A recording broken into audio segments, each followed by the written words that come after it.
Everyone, welcome to this info session of the AquaServe project. In this info session, I will start by introducing AquaServe, and then Stella will give you more details about the procedures for applying to this call.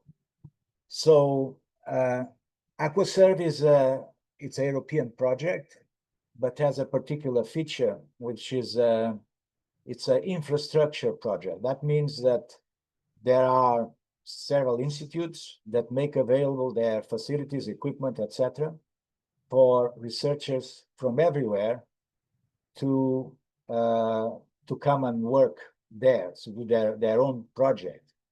So that means you don't have to have a collaborator there. Of course, you can collaborate if you decide to do that, but you can be completely independent and explore your own idea in the institute or facility of choice. So this is the principle behind this kind of projects. So what we do is we provide the funding and basically organize this procedure. The criteria to be, let's say, to be selected are essentially based on the quality of the project that are submitted. So I'll start by giving you a small introduction about the project. Let's see if I can get this moving. I don't think it's, oh, yeah, it is. Trying to use this, there you go. So first I'll start with a small video. Imagine accessing Europe's leading research facilities and instrumentation with funded travel, accommodation, and experimentation. All to advance research in sustainable aquaculture, fisheries, ecological restoration, or the blue economy. This is what AquaServe offers you. With over 600 scientific services in 60 state-of-the-art research facilities across 16 European countries, AquaServe provides funded access to research facilities, free access to biodiversity, food and fisheries databases, and training opportunities. This will allow you to address major societal challenges, upscale your research, and actively contribute to European policies. Take the opportunity. Researchers worldwide from academia, industry, and policy can apply. We are waiting for you. Okay, so let's see if I can move to the next slide.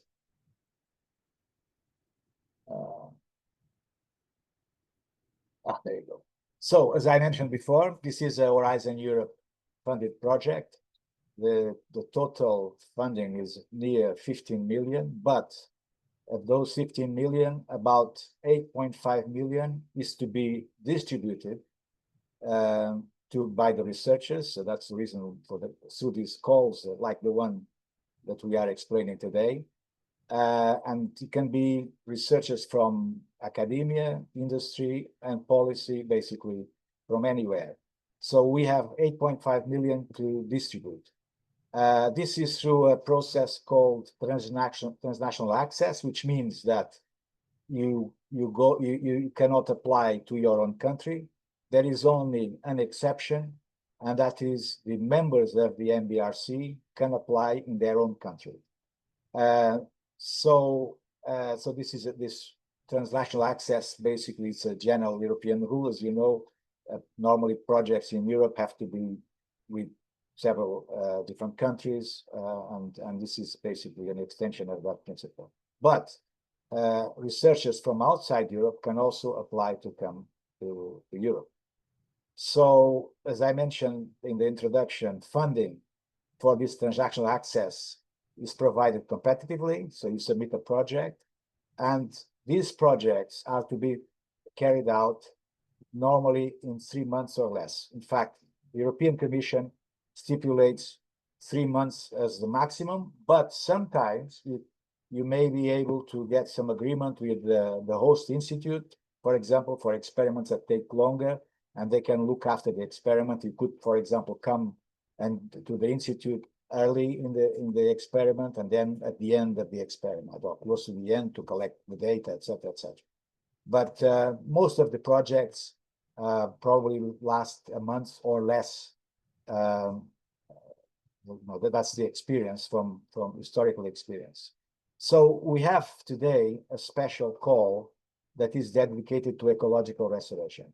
And one of the reasons for this is because AquaServe is dedicated to European policies, basically, the Green Deal, Farm to Fork, um, the Common Fisheries Policy, the Blue Economy. So this is the kind of area that we have to deal with. And so we should be contributing to European policies. And one of them is the mission to restore our waters. And so this is the reason why we chose this particular call specifically.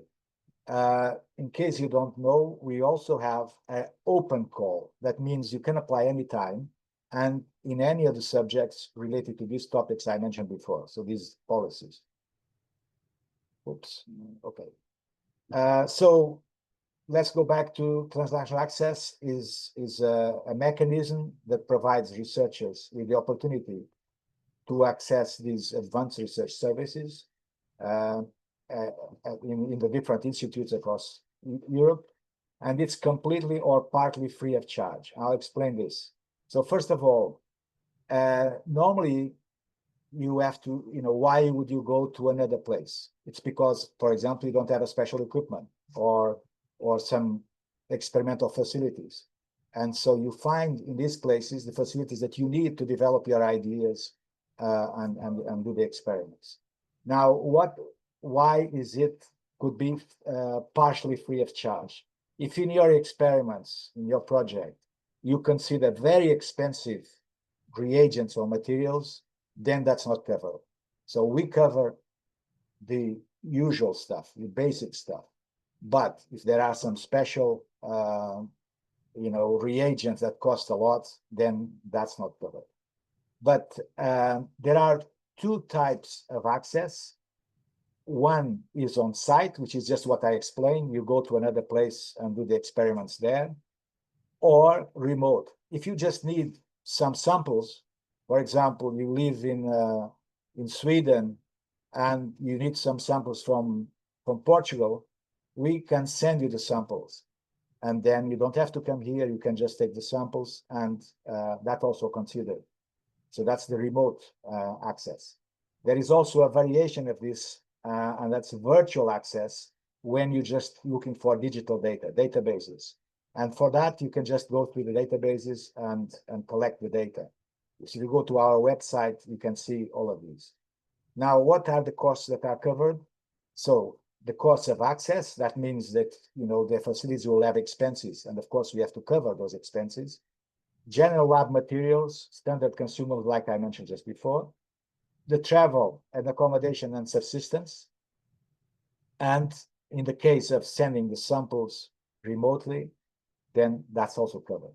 So that's what is paid. Okay, so this call is just open, and it's open until middle of August, 22nd of August. And then there will be an evaluation process, etc., that Stella will talk about it. As I mentioned, this particular call is linked to the mission Restore Our Ocean and Waters by 2030. And we just had the event in Nice. And so you can apply on any basic or applied topic, anything that is relevant to this question of ecological restoration.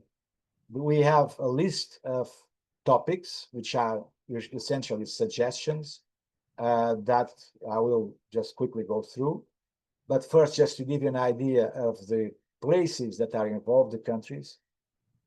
In the AquaServe, we have about 5 research infrastructures, those European research infrastructures, including MBRC, the AquaExcel network, and some others. And so they cover all these countries, and of course different areas from aquaculture to fisheries, etc., etc.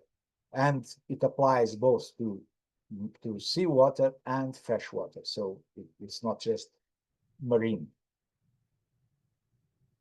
Okay, who can apply? Basically, any researchers, including early career researchers, so PhD students from academic institutions or scientific institutions, from companies, they can apply.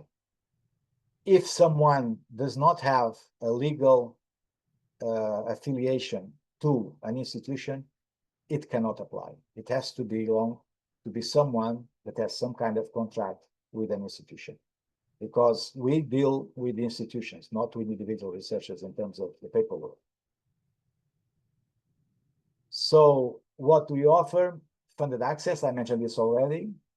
And of course, when you arrive at the institutes, you get scientific and technical support. You may need it or not, but quite often you go there because there is some special item that you need to use, would be some special equipment. And so you may need support for that. And that will be provided as well. Also, you should know that we offer courses precisely to teach how to use some of the special facilities. So particularly for PhD students, I think this is quite interesting because, of course, it increases their knowledge and their resources. So what do we expect from you? We expect excellent science. So the proposal should be highly innovative and directed to significantly contribute to ecological restoration solutions. So if people are just say, oh, I'll just go and analyze some data without any thought of frameworking this in a real scientific question, that more quite certainly will not be accepted. And of course, we expect you to explain why you're going to those places, but you will hear more about this when Stella explains you the procedures and how this works. Just to give you some ideas, this is the kind of topics. I mean, essentially, anything that fits with the ecological restoration, understanding factors that generate, maintain, and deplete biodiversity, understanding the effects of environmental stresses on marine biodiversity, etc., impacts of emerging and expanding human activities. So this is all on the website and on the call text. You can see it. I'm not going to kind of read all of this. And you can also listen to the recording afterwards. So this is some of the novel methodologies, for example, for ecological restoration. So you can, if you have good ideas, you can come up with possible solutions, and that could be interesting. And of course, contribution to marine protected areas, nature-based solutions, and things like that. So this is just some of the topics that we listed, but you may have other ideas that are just as relevant. And so with this, I will stop now. Thank you, and Stella will take over.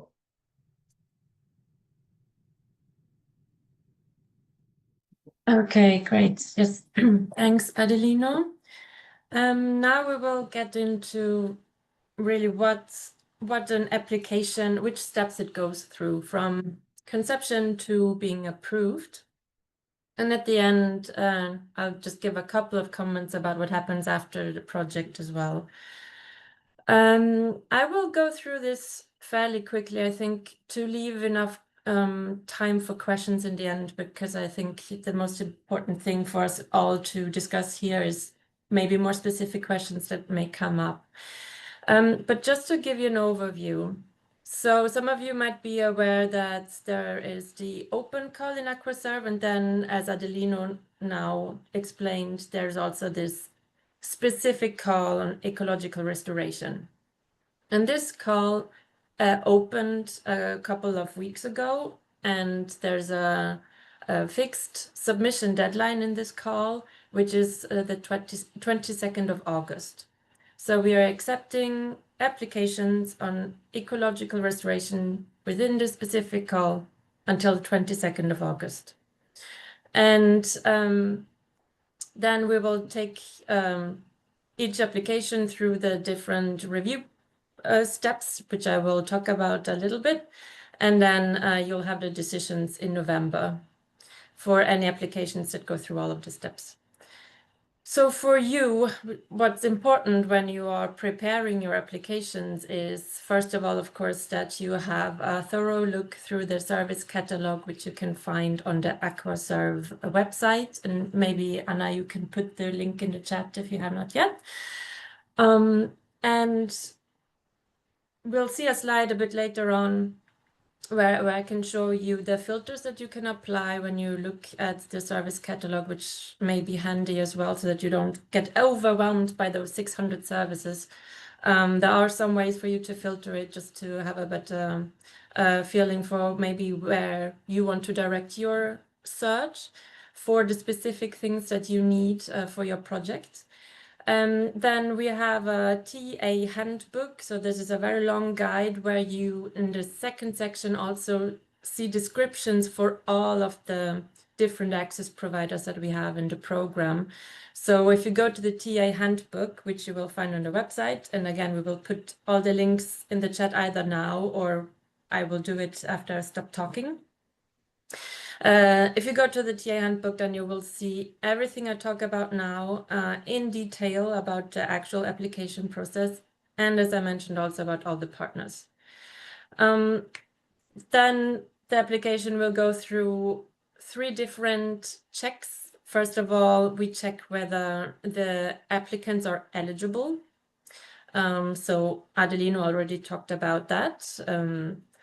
Then the access manager of the service providing or access providing institution that you apply to will look at the technical feasibility. So deciding whether they can accommodate this kind of project. Do they have what you need? Is what you are requesting within their budget? Does the timeline work, etc.? And then if the application survives these 2 checks, then it goes to 2 external reviewers for a scientific review until it then is decided upon in a meeting in November. So if once an application is approved, then it will, from there, it will all be between you, the applicant, and the actual access provider. You will set up a hosting agreement together and really prepare your visit. And then after everything is done and dusted and you've completed your project, there are some reporting requirements that we have. So within 45 days of the completion of your project, you will be asked to fill out an activity report. This is a rather short report, but you'll have a few questions that you will have to answer about the expected outcomes of your project, what you think, who will be the users, if any, of your results, things like that. And then there's also a feedback form. Very important in all of the calls in Aquaserve is that we have the requirement for open science and fair data, and all applicants, so for each project there needs to be a data management plan, and we have the data management team within Aquaserve that will provide the information you need for you to fill out the data management plan, and they can assist you with any questions that you will have. So just to quickly go through the steps in a little bit more detail again that I just showed you on the previous slide.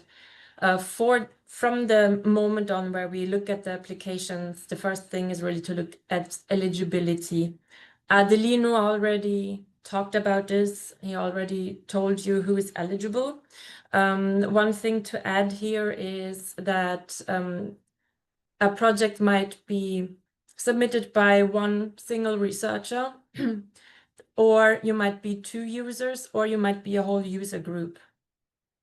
And we look at the whole user group. So if you are more than 2 or 3 or 4 people, then we will look at the eligibility of everyone there. Travel and subsistence can only be covered for up to 2 users per project. But the project can have additional people coming in and accessing the services. They will just not have their travel and meals and accommodation reimbursed. master students can be part of the user group and can access services, but they are not fully eligible, so they will also not have their travel and accommodation and meals reimbursed. If you have any questions about eligibility, put them in the chat or send me an email at any time, because this is, of course, very important to really be fully informed on before you go through the whole process of applying. Then to quickly look at the service catalog.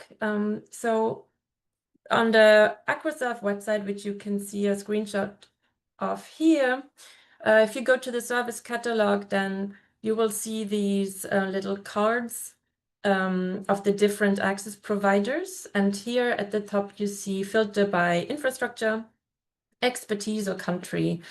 Maybe country is one of the among the most interesting ones to filter for if you already have an idea of roughly where you want to go. Otherwise, yeah, look at the expertise or the infrastructure filters if that helps you.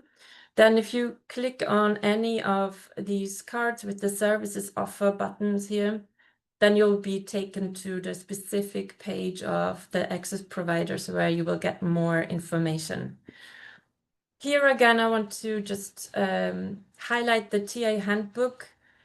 Again, it's a long document, but it's all in one PDF. So if you have no idea which access provider you want to check out, that might also be a good resource for you to just go through the different partners, skim through the text and see which keywords stick out to you, and then you'll have the full description of the partners.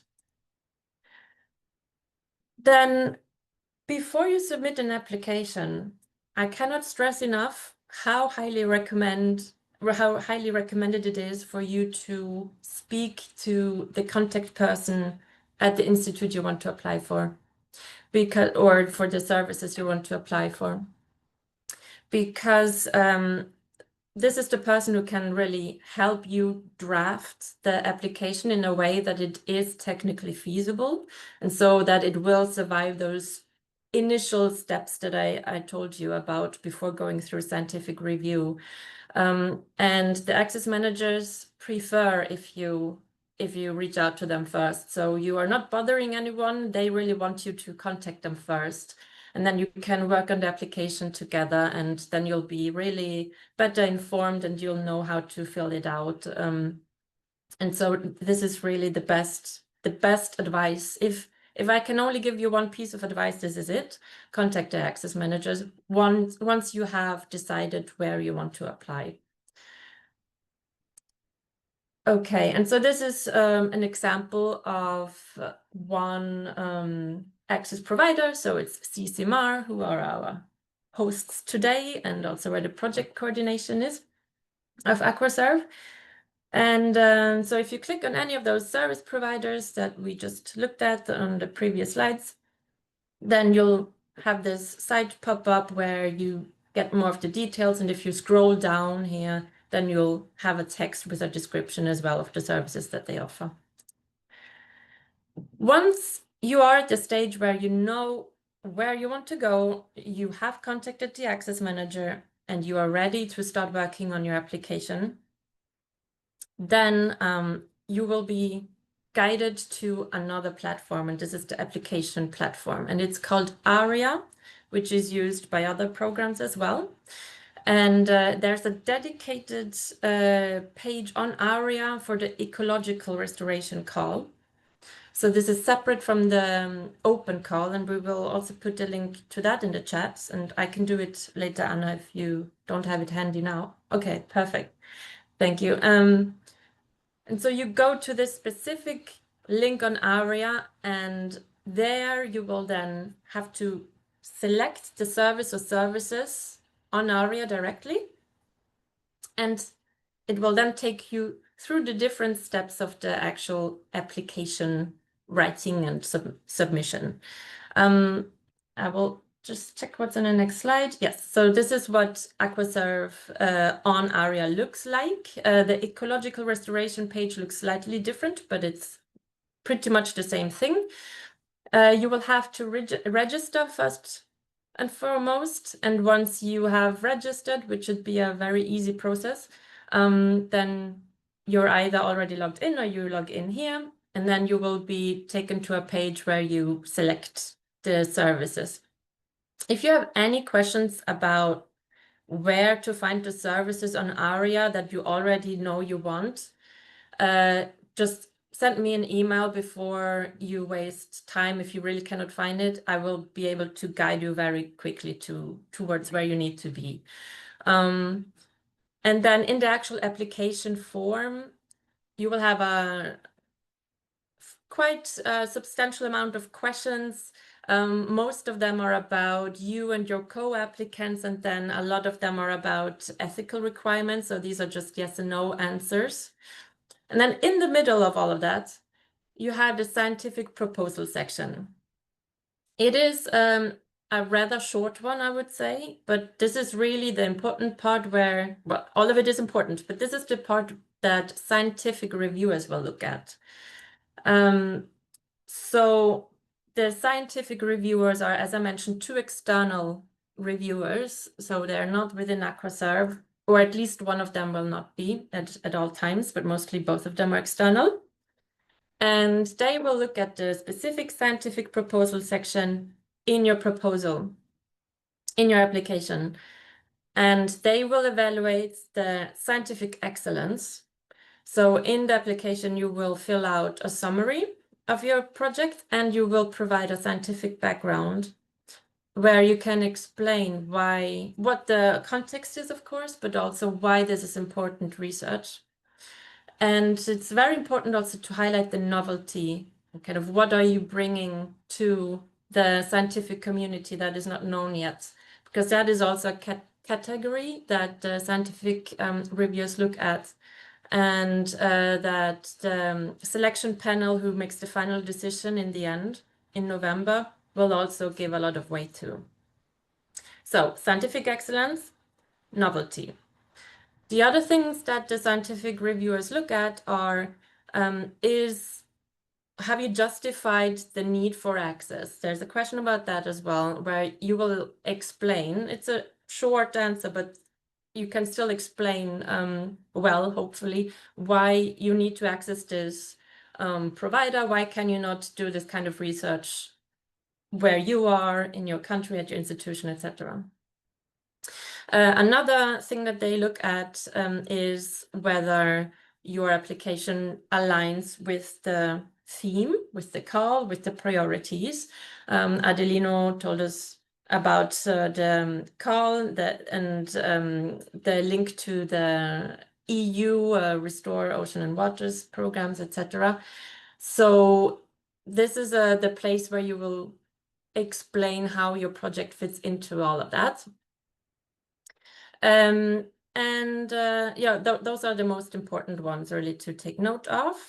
I think I'm forgetting the 5th one. It will come back to me, and then I will let you know. Okay. Then, as I've mentioned a couple of times now, in November, there's the selection panel meeting where a group of people consisting of the executive committee of Aquaserve and an external scientific and technical advisory board come together, and then they look at all of the scientific reviews for each application. There will be some scores for each application provided by the reviewers, and also comments. And so the selection panel looks at all of it and then makes the final selection for this call of which projects are going to be funded and which ones are not going to be funded.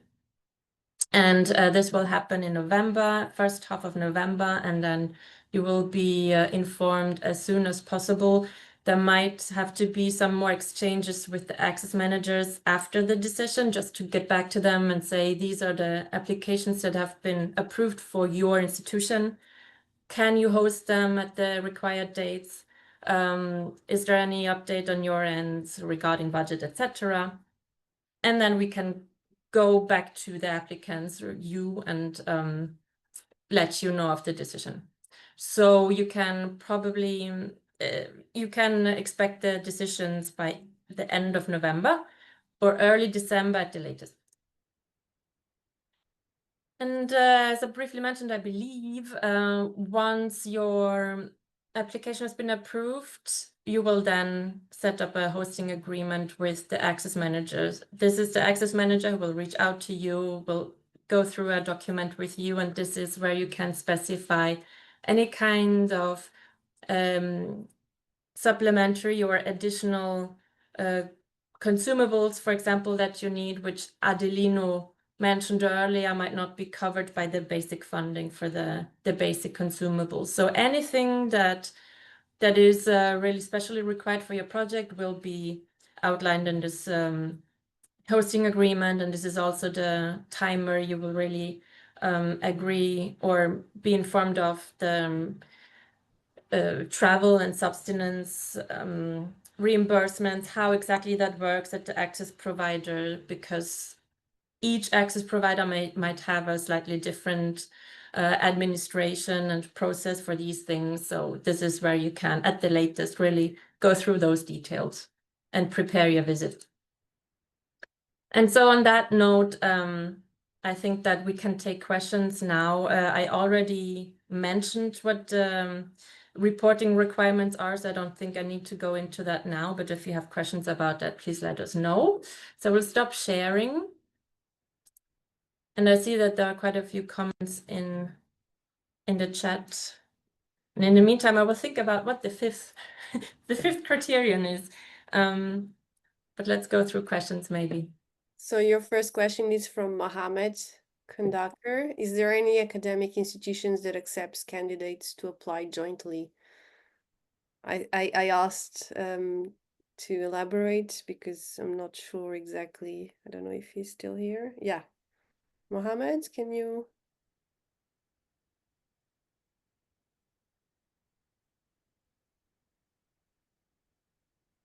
Mohammed? No?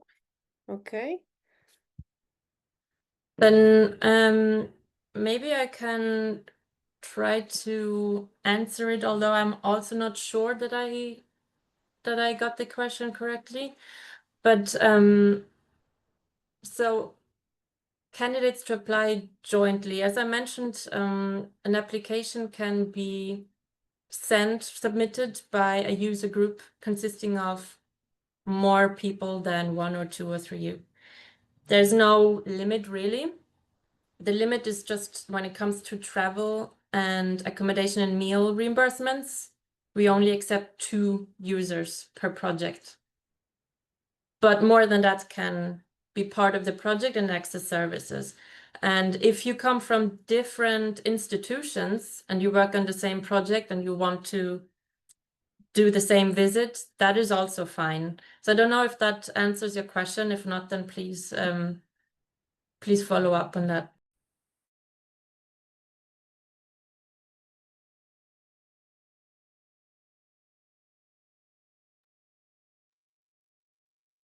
And then you have Chiara, but I've answered. Those were straightforward to see if there will be other calls. And I just mentioned that the TA call is always open, and we'll have more specific calls. This is a specific on the ecological restoration, but we'll have more on fisheries, on sustainable aquaculture, blue economy.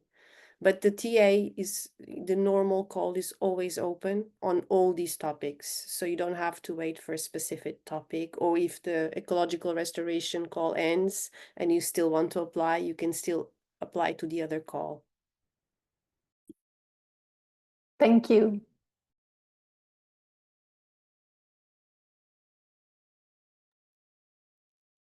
Maybe I'll just jump in and quickly reply to the last question because it relates to, I think, what we just talked about with Mohammed's question.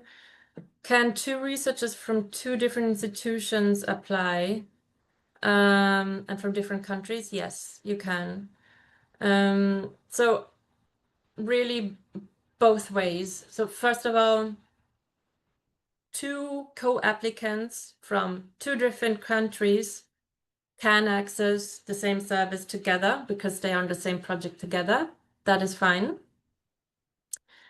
And also, in the other direction, one project can also be submitted to 2 different access providers or more in different countries.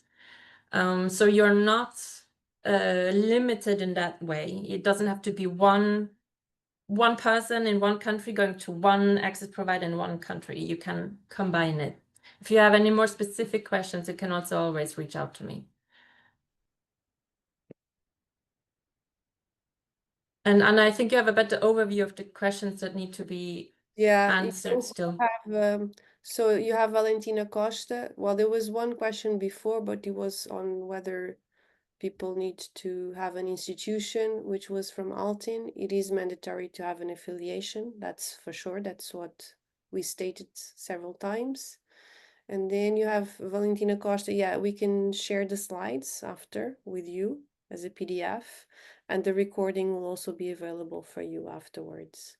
But then you have this one from Leonardo Bruni.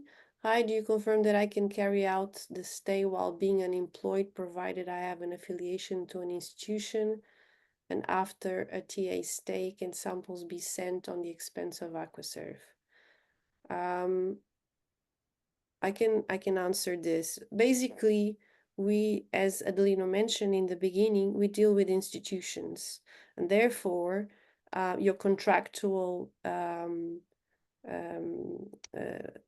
situation with the institution is something up to you. As long as the institution can pay and we can reimburse the institution, that's fine with us. Because we don't send you money for the travel. We deal with the institution, so it's going to be you and the institution that we pay the institution that you work for, basically, for you to come. So because they will advance the money and then we reimburse. This is how it works. So you have to have an affiliation.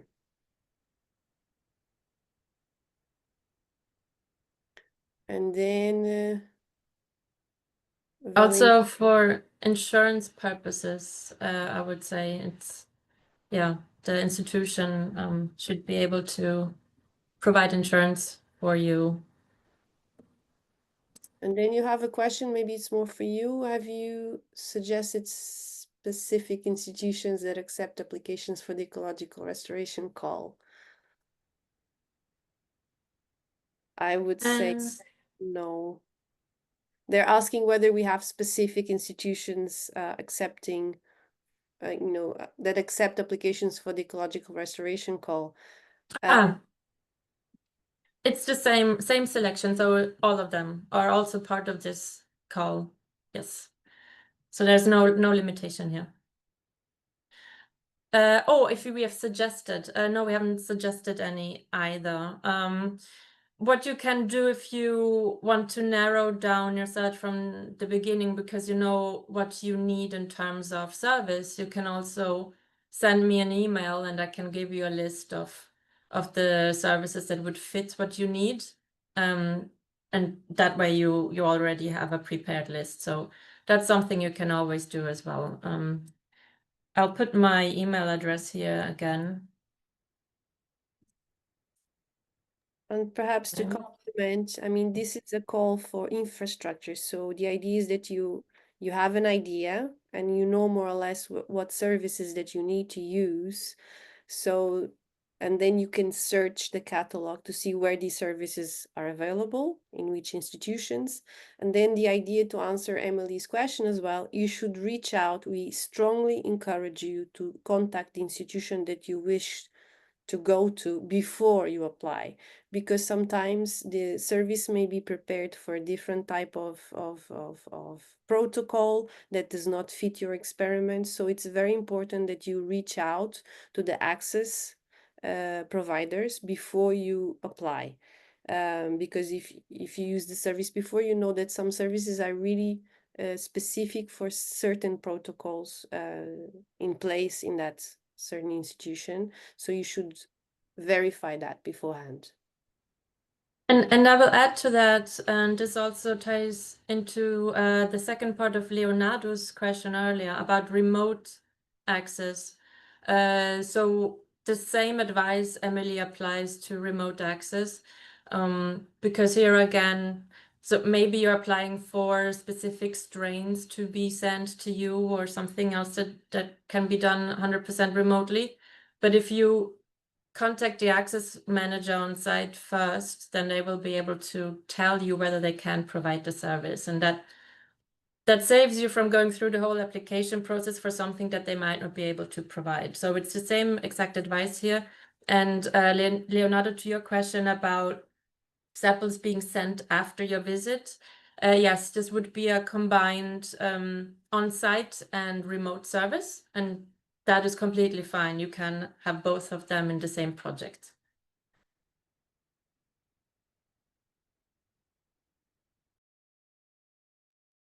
And to answer Irene's comment, yes, I can confirm that members can apply to the EMBRC.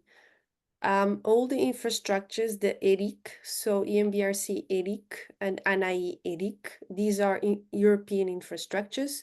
They have a special status that allows people from the same country to apply to these infrastructures. And these are the exceptional rules that applies in these projects because they have a special European status instead of being a national infrastructure only. It's a European infrastructure.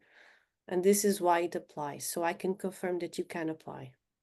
And if you have any doubts, please reach out to Stella or to the Aquaserve. I'll put here the email, aquaserve@walk.pt, but I'll put in the chat. Also, the fifth category for scientific review finally came to me, and it's the probability of delivery.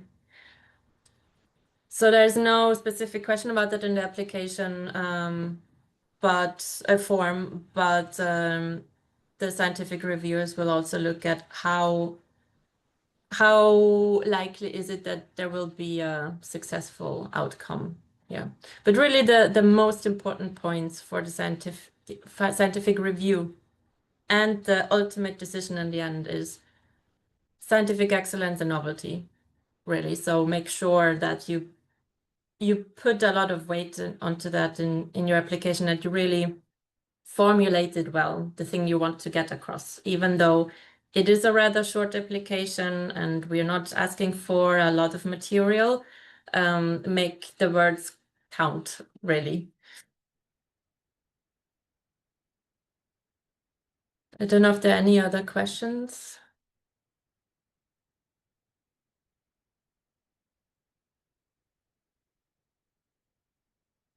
And Anna, I think you put all of the links already, so all of that is great. Thank you. Yeah, I was adding them as you were speaking so that people could see it. You also have so you have two questions from Raphael.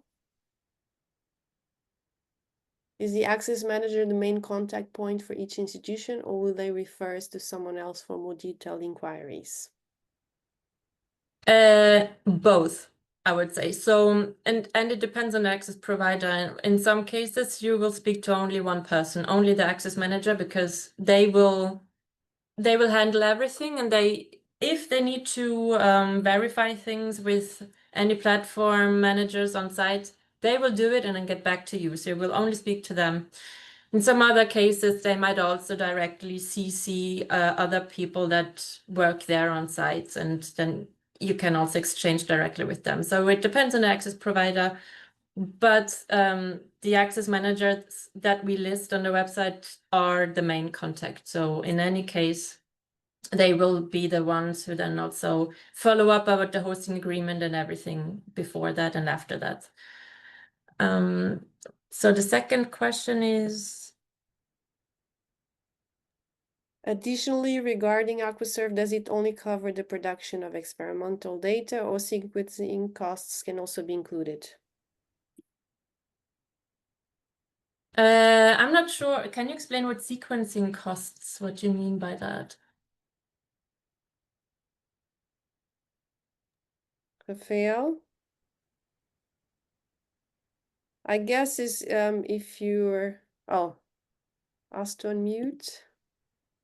Raphael, Yeah, he followed up with genomic data. He doesn't have a... So yeah, there are sequencing services among the providers. We have that in the service catalog, and they are then covered, of course. So there's actually quite a broad variety of services, also including e-services, including access to models or databases, things like that, which is separate from the virtual access.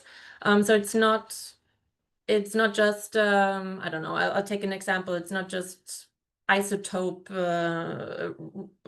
mass spectrometry, isotope research, things like that. It can be anything in our service catalog, including sequencing as well. I hope that answers your question.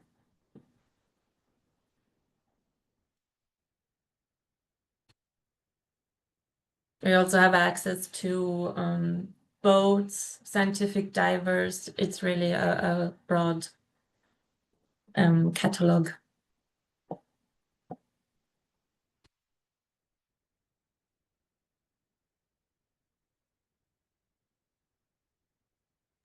And I believe you can access more than one service. So you can do the experiment and then do the sequencing at the access provider, if that is what you need for your research project. I think it will depend on what you need to do and how long do you need it for and how much it will cost and whether the access provider can provide all of that. But if they can, and if the idea is good, I think it's completely feasible. Yes.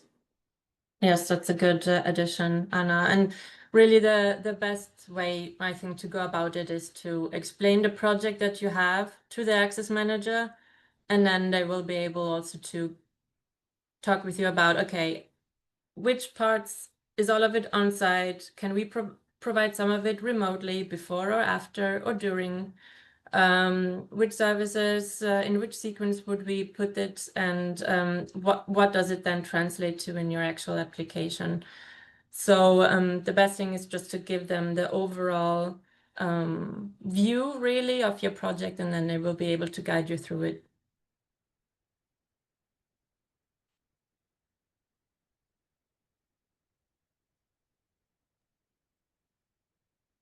Any more questions? Comments?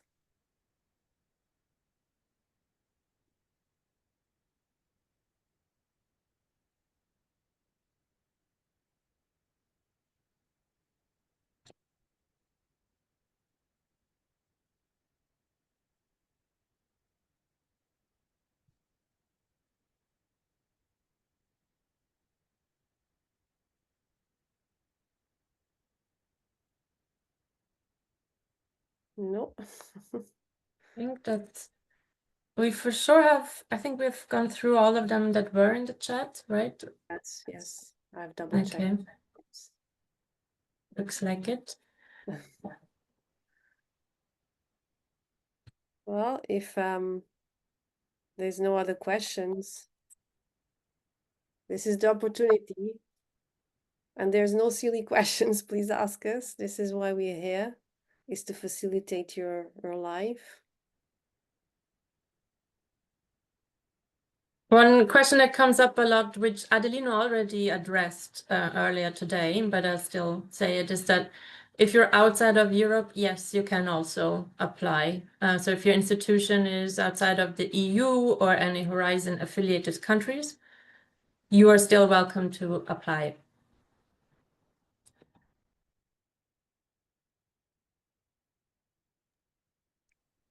Yes. And if any questions come to mind right after we close this session or later, you have our email addresses as well. Yes.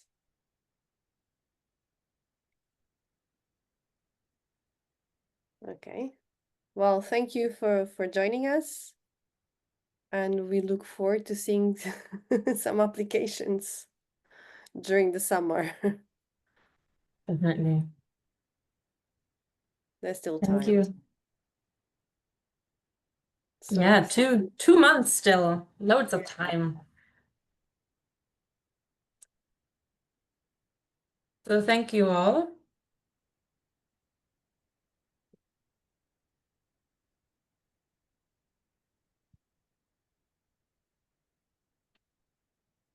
Have a nice day.